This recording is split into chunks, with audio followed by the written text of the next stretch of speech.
Ladies and gentlemen, in this episode, you are going to hear opinions. And while the podcast is endorsed by Uriah Heep, the opinions of the host and various guests do not necessarily represent the opinions of the band or any of the members past or present. With that being said, let's celebrate the music of Uriah Heep.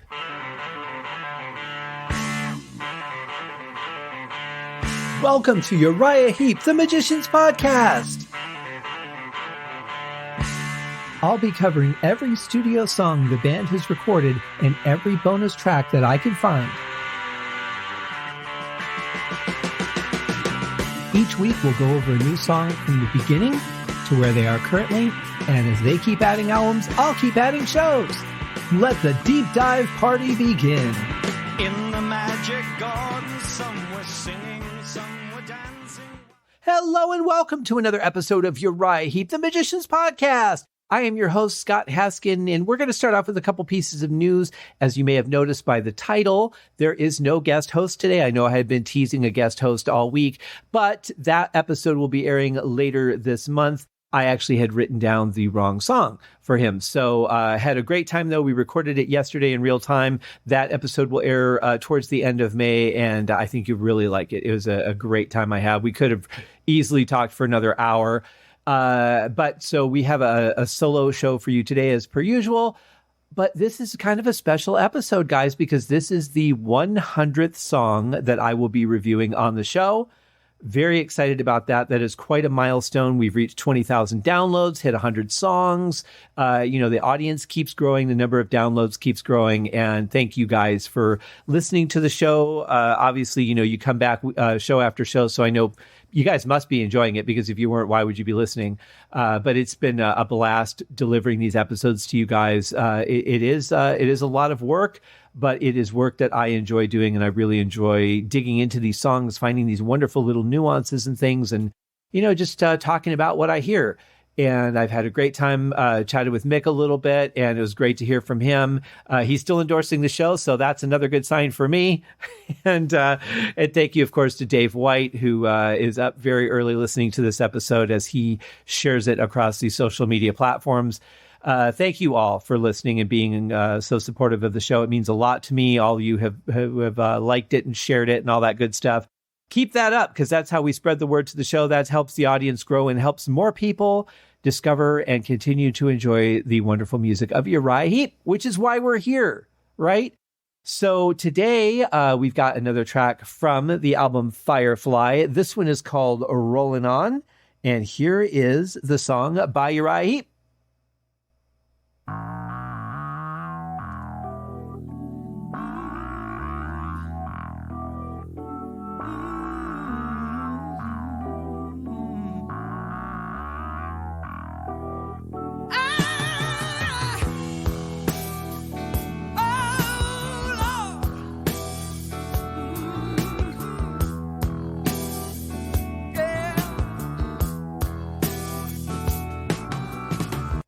Wow, what a cool intro. A very interesting synth line. I don't know about you guys, but I feel like that could have been the opening credits to a film, or, maybe somewhere in the middle of a film where there's like a driving montage or something. Could have been really cool in a place like that. The drums are coming in a little bit loud for me compared to some of the other songs on this album so far, which is interesting. But it also, I'll have to go back and count it, but it also feels like it dropped a beat there in one of the measures right when the drums started in. So that kind of was interesting. It took me off guard a little bit, unless I just missed the count. But, again, we've got some good Lawton vocalizing, and that seems to be a trend on this album. Maybe that was one of the challenges or the goals, was to find a way to work that in on just about everything. But it sounds good. His voice is in full form, as always. And let's see what happens next. It came as a daybreak, my surely arrived. Opened my eyes just to be sure I was alive. Another day, very much the same. 24 hours for me to try again. I'm rolling on.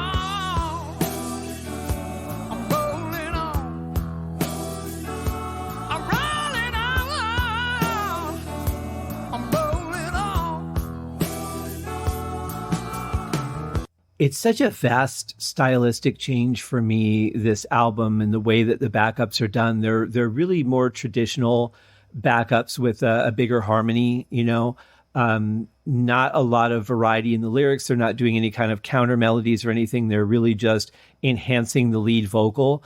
And it's interesting, and this really goes to show how important it is when you're selecting the members that you choose in your band, because this is obviously a dynamic that changed on this album. So as John Lawton joined, whether it was his influence or whether they thought, the way that he sings, we want to draw the backing vocals back a little bit, do something more straightforward, I don't know. But whatever it was, there was that influence of the change of a band member.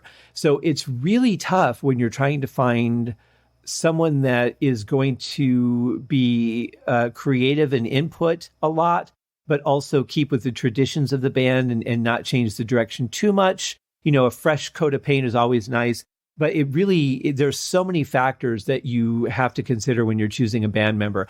Obviously, I'm a big fan of John Lawton. I have been since the Butterfly Ball, but it's just interesting how the influences of new band members can change things so much. And honestly, we on bass too, we have a big difference because the bass is much more straightforward on this album than it has been previously. We've heard a little bit of adventurous playing on it, but for the most part, it's been fairly straightforward. So very interesting how much those dynamics changed by just saying, okay, this person's not in the band anymore and you are. And then, the butterfly effect takes off from there. It came as a judgment we all have to face. Fickle, you bring me joy, you bring me disgrace. I'll take your challenge, man against emotion. I'll wager my beliefs against my sin. I'm rolling on. I'm rolling on. And I'm rolling on. Yes, I'm rolling on.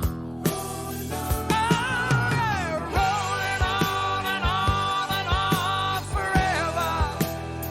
Yes, I am. Rolling, rolling, rolling on together. Oh, yeah. Rolling on and on forever. Rolling, rolling, rolling on. I can't tell for sure if the bass guitar is following that keyboard lead or not. It sounds like it might be. It's blended very well, if so. But if it's not, I can't pick out what the bass is doing during the verses. But I really like that change there. I think the chorus sounds good.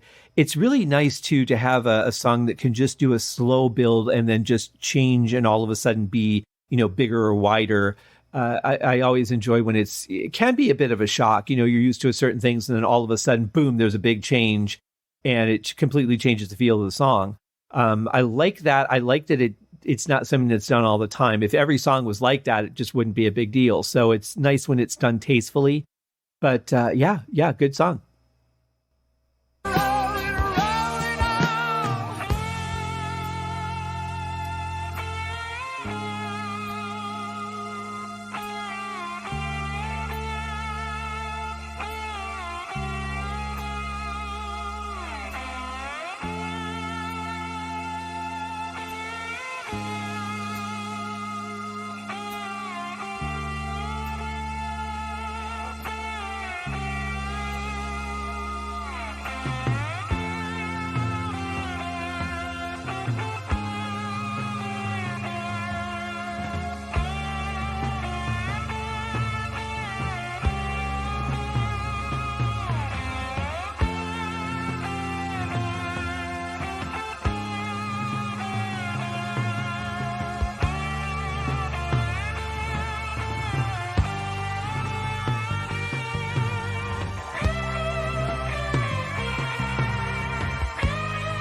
Well, I definitely love what's going on during this section. The guitars sound fantastic. I've got a higher pitched guitar in my left ear and a lower pitched guitar in my right ear, and that blend just sounds fantastic, beautifully mixed with some voicing synthesizers. Just really sounds nice and rich and just brilliantly played. Very angelic in a lot of ways.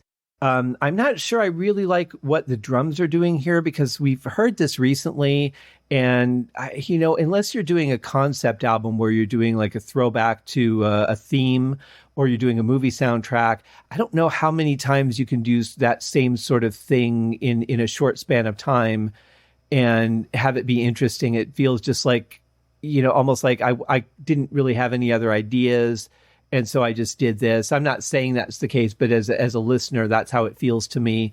So I think the drums could have been maybe a little bit different, but not saying it had to be a beat, but something just a little bit different maybe than that same feel that we've had before. But overall, I love the part. I think it sounds really good. What the drums are doing fits, it fits the song fine, but it's more in the way of repetition of doing that sort of part. But anyway, yeah, it sounds really good here. I really like the way that this kind of just, morphed out of this, where the song was coming from. And you really didn't expect it to go in this direction. Certainly didn't imagine those angelic voicings coming in, but it sounds fantastic. And, the guitars are just so tight playing together. I absolutely love it.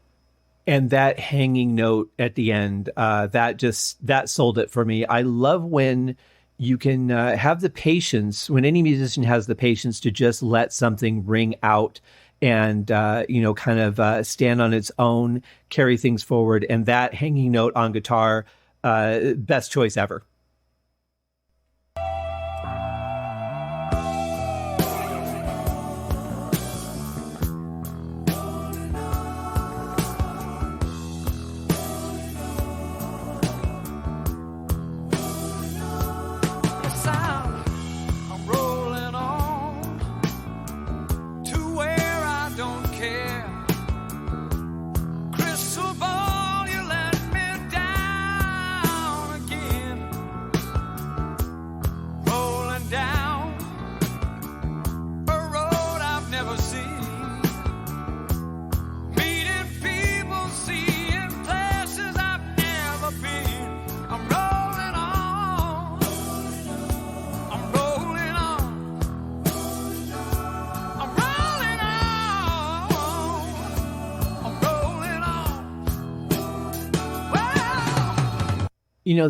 I was talking earlier about the importance of choosing members for, various reasons. You obviously, you choose them for the talent for whatever it is they do, whether they're a vocalist or they play an instrument.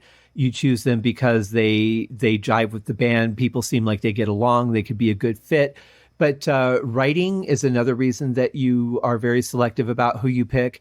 But I have to say, especially for singers, one thing that Heep has been amazing at is just picking singers that really know how to have passion in their singing, that really know how to go beyond just telling a story. And everything that we've heard John Lawton on so far on this album, I feel like he's lived these moments instead of just, created a story about them. And I don't know, necessarily who wrote the lyrics, or, maybe people did it together or whatever. But in any case, you feel like these are experiences instead of somebody recanting someone else's story. And I think that's very important.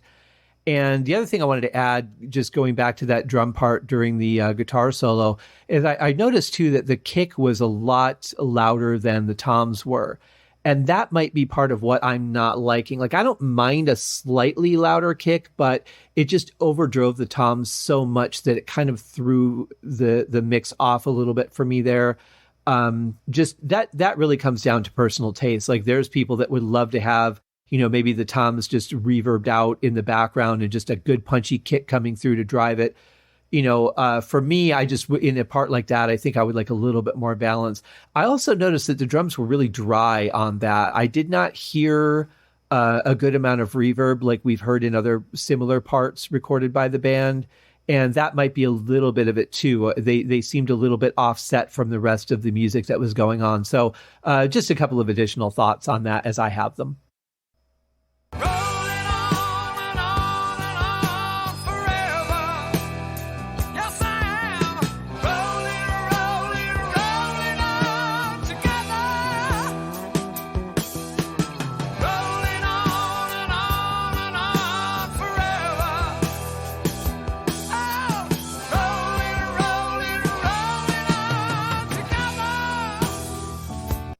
I really like what the bass was playing through that part. It kind of is becoming a little bit more of the glue that bridges things together than we've heard in some of the earlier songs on the album. So, it's weird. You think of progressions of instruments and choices and things, but we don't know what order the songs were recorded in or what order they were written in. So that could have been anything. But in this particular part of this song, I really like what he's playing because it really just kind of just acts as a little bit of something to make it even more cohesive and interesting.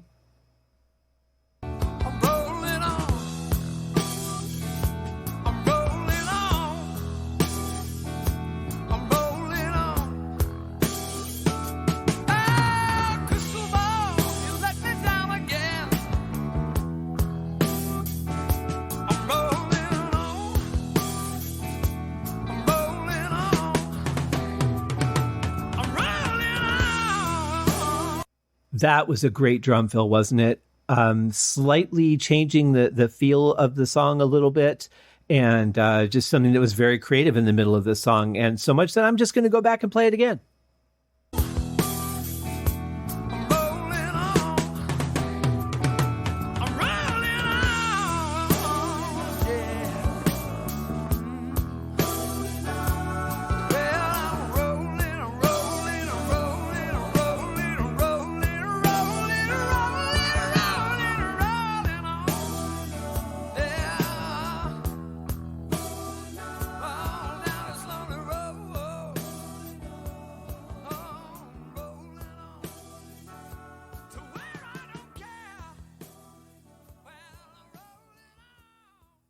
I don't know exactly why, but I'm kind of picturing, those shots that they show in New York City, like late at night, and you see the steam coming up from the sewer covers. And I just picture like somebody walking down the street and they're pulling up the collar of their overcoat to try and just add a little bit of warmth to themselves and just kind of, having a sense of purpose, but not really knowing where they're going. I don't know why, but for some reason, the last section of that song just made me picture that. But it's a good song. It's nice and solid. It doesn't let you down in any way, shape, or form. A more simple song for Heep that we've heard on this album. They've not gone into a lot of crazy different parts and changes. It's been more straightforward kind of rock and roll, but a good song nonetheless. And I love just sort of that improvisation that we're getting from John Lawton at the end. It sounds great. But the band just sounds so cohesive and so tight during these recordings. And, changing 2/5 of the band, that's pretty rare. But it comes off great, absolutely great. And I don't know what it is with bands changing out singers and bass players at the same time, but it seems to be an interesting trend that was going on in the mid to late 70s anyway.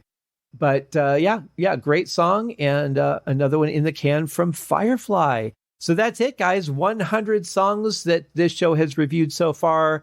We've got another 100 and, probably closer to 200 by the time I get there. Heep will have another album out, if not two.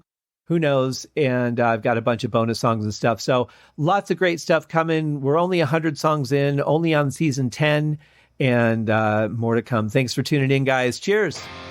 Thank you for joining me on this episode of Uriah Heep, the Magicians Podcast. If you have enjoyed this show, please consider going over to Apple Podcasts or your favorite podcast outlet, leaving a rating or a review. Be sure to subscribe to make sure that you are notified when new episodes are available.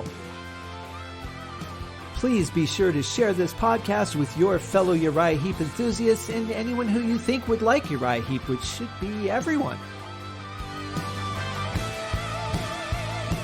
And if you are so inclined, please feel free to contribute to the Patreon account.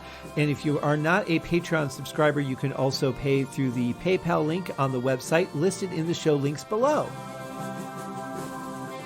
I would also like to thank Uriah Heep for their very generous support of the show. And thank you guys for listening. We'll see you in the next episode. Happy days!